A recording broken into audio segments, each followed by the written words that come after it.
track retreats, restaurants, shopping, you name it. And you can use them to purchase anything you want at Starbucks. Every month, your rewards load directly into your account. There's no waiting for certificates and no huge point totals to accumulate. It's the perfect blend. A Visa card and reloadable Starbucks card in one. To get you started, we'll load $10 Duetto into your Starbucks card account after your first Visa purchase. And because Starbucks cares about your community, we'll make a $5 contribution to local community programs for new card members. Plus, as a cardholder, you'll enjoy unique Starbucks rewards, like previews of upcoming products and invitations to special Starbucks coffee events. So don't wait another minute to begin enjoying the rewards you'll use one cup at a time, just for making the purchases you make anyway. There's no annual fee, a 0% intro APR, and Platinum Visa benefits. Call or go online now and become a Starbucks Card Duetto Visa card member. Then relax and enjoy your rewards at the one place where the world slows down just for you. You don't have to wait until someday to enjoy your rewards. Apply now. You've noticed the dogs never talk about themselves, but they'll listen while you talk, and they're always interested. The art of listening to people's needs is an art form in which the people of Braley and Graham Auto Mall excel. With such a huge range of makes and over 32 different models and our lowest possible price all year long, we can match any driver's desire with a perfect car of choice and still keep them interested in the conversation. That's Braley and Graham Auto Mall, the name you can trust, 91st and Southwest Canyon Road.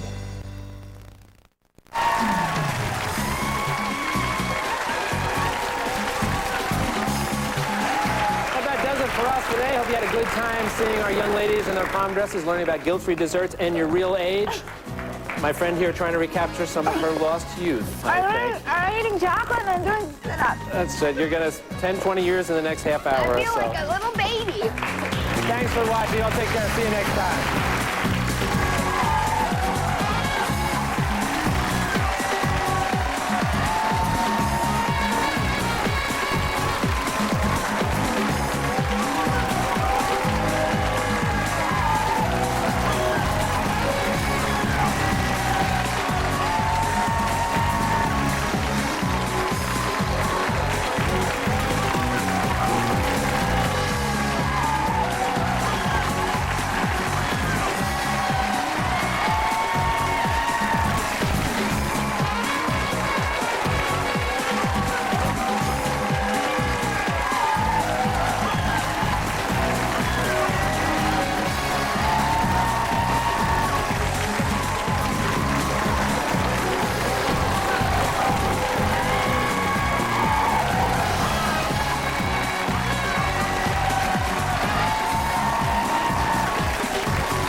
Some guests of the show stay at the Lucerne Hotel on the Upper West Side of Manhattan. The Lucerne, where service and value unite for an exceptional hotel experience.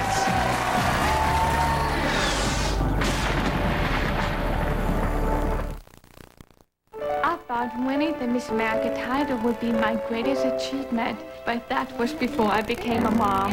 Now keeping my children healthy and safe is the achievement I'm proud of. That is why I practice good food safety every day. Clean, separate, cook, and chill.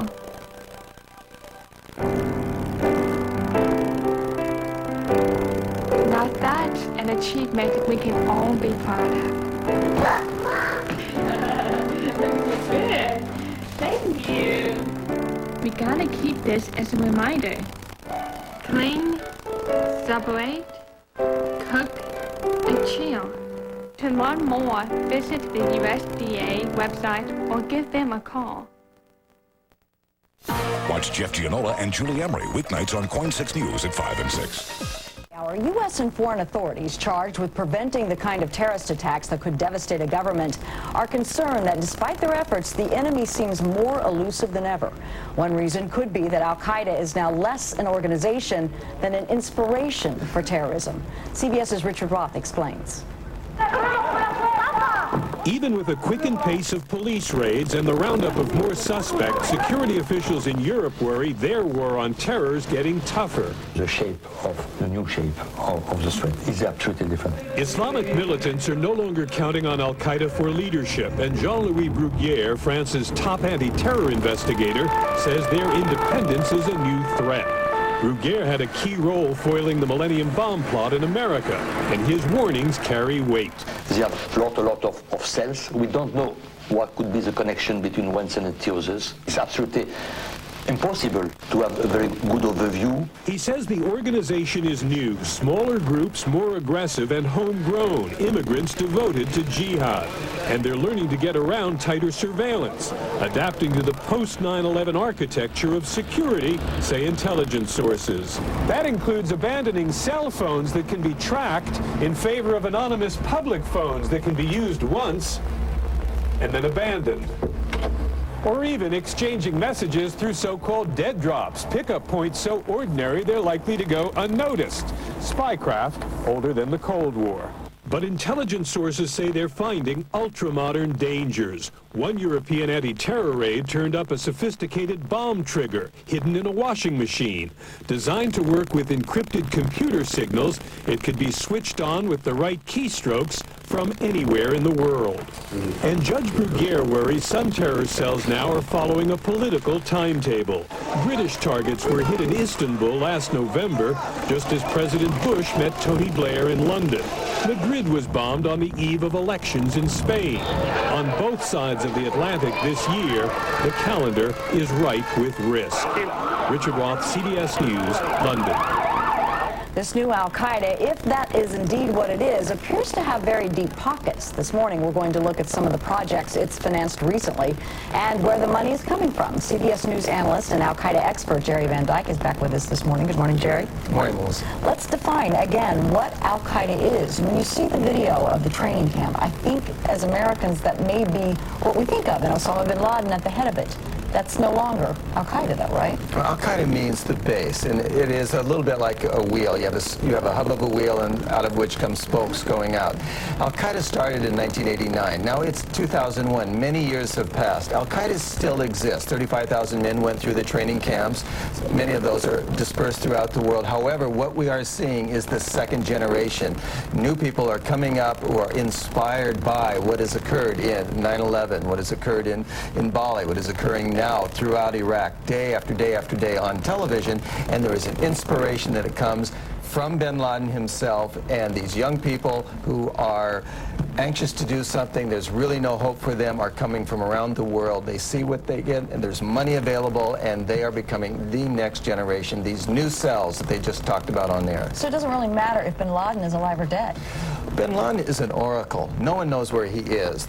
Most people think he's in Pakistan. Sources there tell me that absolutely they feel he's there, but they have no idea where. The U.S. military has been looking for him. There are 13,500 troops, a special Delta force called Task Force 121 that's along the Afghan-Pakistani border, searching constantly for him, yet no one knows where he is. However, he is able to create a very sophisticated tape that came out this week. People think it was produced in Dubai, and it was done in English and in German. So his audience is not just in the Middle East, but it's these young people they just referred to on this tape in Germany, elsewhere.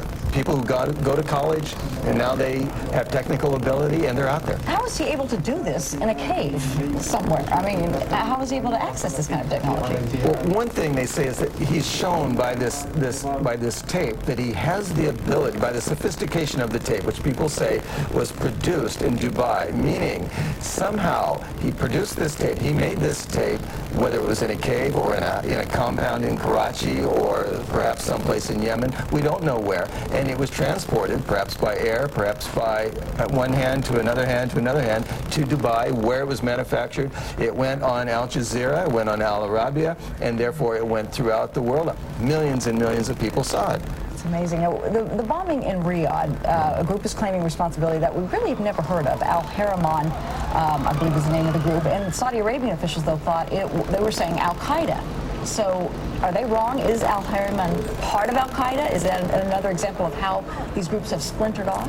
What al-Qaeda represents, and we should never forget this, it's a symbol, and it is an inspiration, and it is simply something from which, again, these folks go out, and you can create your own cell, you can create your own group. Many groups, Abu Saif group in the Philippines, which the U.S. pretty much has shut down, came out of al-Qaeda. What the idea was that you go out, we will train you here in Afghanistan, then you can go out throughout the world and wage jihad. This all started in Afghanistan when the idea was to defeat one country, in this case, a godless communist infidel to the north. However, al-Qaeda meant to take this jihad and make it an international, a pan-Islamic jihad throughout the world. And these groups create their own names, they operate independently, and the only inspiration they get is from the oracle, Mr. bin Laden. So bin Laden isn't there pulling the strings and calling the shots, so to speak. These groups each have their own head and are doing their own bombings, but not necessarily coordinating between the groups? No, I doubt they're coordinating at all. In fact, in some cases, the dialects in various countries are different. In Afghanistan, they speak Pashto and Dari. In Iraq, they speak a certain dialect of Arabic, and the same thing in Saudi Arabia. A lot of these people come from England. A lot of these people come from Germany. They come from France, which has a huge Muslim population. They don't have much in common at all, except a strong feeling about Islam, an alienation from the West, a desire to do something. They found a calling, and they see this on the air constantly, and they can go forward. We have less than a minute left. We have to talk about the money. Where do these groups get the money to operate? Every group has to have money. Napoleon said an army marches on its stomach. They have to have something. We're not sure. At one time, al-Qaeda got money from honey, then diamonds. $2.5 billion operation, a drug operation, exists in Afghanistan today. Heroin and opium primarily goes to Europe and to Russia. We don't know. It hasn't been proved where exactly it is going, but most people think it goes to the Taliban and al-Qaeda. They're able to finance it through this. Plus, in the world of Islam, one of the 5 tenets is that you tithe, that you give money. Charities are a very, very big operation. And what you have in Saudi Arabia, which is fascinating, is that many, many fundamentalist groups receive charity from people in the country that exists today that they are fighting. A few seconds left. You've never seen anything like this as far as this movement, though. You've studied these groups, terrorism, for a long time. No, what is frightening is that they're getting this inspiration on television. It's disseminated throughout the world. As the Interior Minister in Saudi Arabia, Prince Naif, said just the other day, we will deal severely with all those who support terrorism, including satellite channels. This is the issue. They're getting all their information there, and they're on their way. As always, very interesting. Thanks for joining us this morning. And we'll be right back.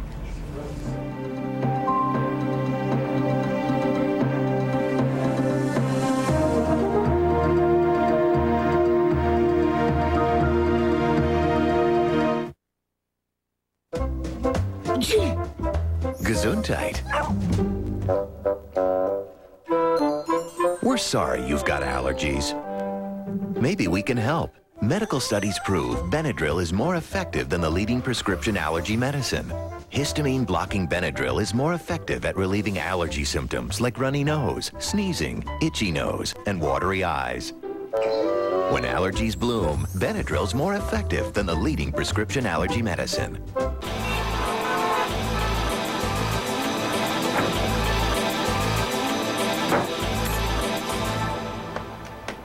Relax with Airwick's new relaxation scented oil, the adjustable air freshener that will enhance any room in your home. With select essential oils like lavender and chamomile, it will give your home a special atmosphere of extraordinary well-being. Relaxation scented oil by Airwick, also available in revitalization. My lymphoma had not only come back, but it was life-threatening. After I discovered I was pregnant, I was diagnosed with breast cancer. When I first found out that Frank had cancer, I felt like my whole world had fallen apart. I went to one more hospital because I wasn't willing to give up. Being treated like a real person for the first time in 10 years was such a relief. I feel like it's just like